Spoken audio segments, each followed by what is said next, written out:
Asalaamu calaykum. Soo dhawaada kusoo dhawaada muuqaal cusub. Muuqaalka maanta waxaan kaga hadli doonaa afakaadhada iyo mooska oo casiir ahaan laga sameeyay. Ilmaha maxay faa'iido u leedahay ayaan kaga hadli doonaa. Faa'iidooyin badan ay leedahay. Tan ugu horeysa waxay noqon kartaa in cunuga uu ku cayilo oo ilmaha caatada ah ay aad ugu fiican tahay. Marka faa'iidooyinka ay leedahay ayaan muuqaalka kaga hadli doonaa. Soo dhawaada. Haddii ay tahay markii kugu horeysa ana soo booqata subscribe noo saar gambarelkana furo si fiidiyowyada cusub kuu soo gaaraan. Hadda hore nool joogtane like noo saar asxaabtaadana usii share garee si hooyooyin badan ay kaga faa'iideystaan muuqaalka. Maxay faa'iidada ah ay leedahay afakaadhada iyo mooska ee ilmaha u leedahay?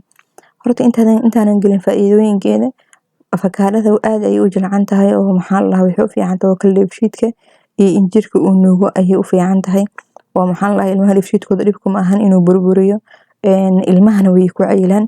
Waxaa kale leedahay nafaqo aad u fiican caafimaad qabka ilmaha.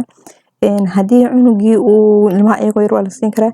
Haddii cunuga marka asagoo maxaa la dhahaa uu dhacdo in cunugii inuu soo celsho oo kale dhacdo wax cunuga dhibayo kale soo celinteeda ma ahan oo way fududahay inuu cunugii soo celiyo. Marka siinaysid cunuga manacayo oo ay mooska marka la isku daro dhadhankeeda uu macaan yahay oo cunugii ma ka diidayo. Waxayna leedahay socolaad xaraariye waxa la dhaho oo ilmaha ka saacidaysa in cunugii uu cayilo. Okay, maxay faa'iido leedahay marka maxaa la dhahaa afakaadhada iyo mooska? Caadi ahaan horta waxaa laga helaa maxaa la dhahaa vitamin B complex oo ilmaha ka saacida in cunugii energy iyo tamar fiican uu helo hadduu waxbarasho ku jiro iyo hadduu xilliga ciyaarta ku jiro. Waxaa laga helaa vitamin B complex. Marka vitamin macdana laga helaa. Vitaminada qaybta kormarna waxaa laga helaa kul vitamin C oo ilmaha difaaca jirkooda xoojiyo difaaca jirka ilmaha maxaa la dhahaa adkeeyo. Waxaa kaloo laga helaa vitamin E oo ayadana u fiican ilmaha oo maxaa la dhahaa wuxuuna sameeyaa jirka inuu sunta ka saaro. Waxaa kaloo laga helaa vitamin A oo u fiican indhaha maqaarka iyo tinta intaba u fiican infection-ka ku dhaca neef-mareenka ayaa laga helaa. Maadooyinka macdinka laga helo waxaa kamid ah oo kale calcium oo u fiican lafaha iyo korinshaha lafaha ilmaha sida maxaa la dhahaa ilfaha iyo ilkaha ilmaha u fiican korinshahooda. Waxaa laga helaa bir oo ilmaha ka saacidaysa in cunugii dhiig la'aan uusan ku dhicin ama anemia ama dhiig yari ku imaan. Waxaa laga helaa potassium. Waxaa kaloo laga helaa zinc ayadana ilmaha ka saacida korinshahooda xagga dhererka iyo aqliga garaadka ilmaha ay ka saacidaan.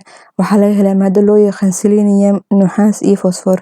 Intaas ayaa laga helaa oo macdin ah maxaa la dhahaa afakaadhooga iyo maxaa la dhahaa laga helaa.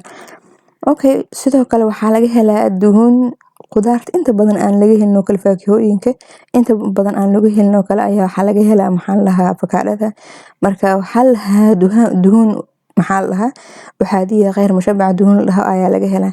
Marka duhuntan waxay qabataa faa'iidooyin badan ay leedahay saliidan oo laga helo maxaa la dhahaa afakaadhada inta badan qudaar faakihooyinka laga helo korinshaha aqliga ilmaha ay ziyaadisaa xasuusta ilmaha ay wanaajisaa oo kale haddii cunuga xilliga waxbarashada ku jiro aad ay ugu fiican tahay cunugii xagga xasuustiisa oo kale in cunugii waxan uu tarkiis waxa la uu saaro kale oo cunugii uu wax aan focus ka saari kale oo kale xagga maskaxdiisa way ka caawisaa way xoojisaa garaadka ilmaha xoojisaa koritaanka maskaxda ilmaha ay xoojisaa faa'iido badan ayay u leedahay ilmaha. Sidoo kale waxaa laga helaa markii la isku daro vitamin bahalka maxaa la dhahaa afakaadhooga iyo mooska markii la isku daro waxaa laga helaa vitamin E, vitamin K, waxaa laga helaa vitamin C iyo vitamin B complex.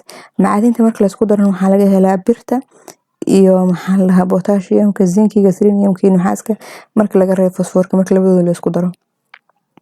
Okay, faa'iido kale oo qabato waxaa waaye in maxaa la dhahaa badiso tinta xajmigeeda inay badiso ay faa'iidaha ay u sameysaa ilmaha xataa dadka waaweyn oo kale hadii qofka tintiisa xajmi fiican aysan lahayn oo kale ama qofka tintiisa ay daadanayso oo kale oo gogo ay leedahay oo kale way u fiican tahay inuu qofkii maxaa la dhahaa uu isticmaalkeeda u badiyaa oo cuna ama oo mariya. Sidoo kale waxay u fiican tahay anemiyada dhiig la'aanta oo kale way u fiican tahay oo ilmaha dhiig la'aanta qaba aad ay ugu fiican tahay. Waxay kale u fiican tahay dadka ka jiran oo kale maxaa la dhahaa xagga neef-mareenka ka jiran oo kale u fiican tahay.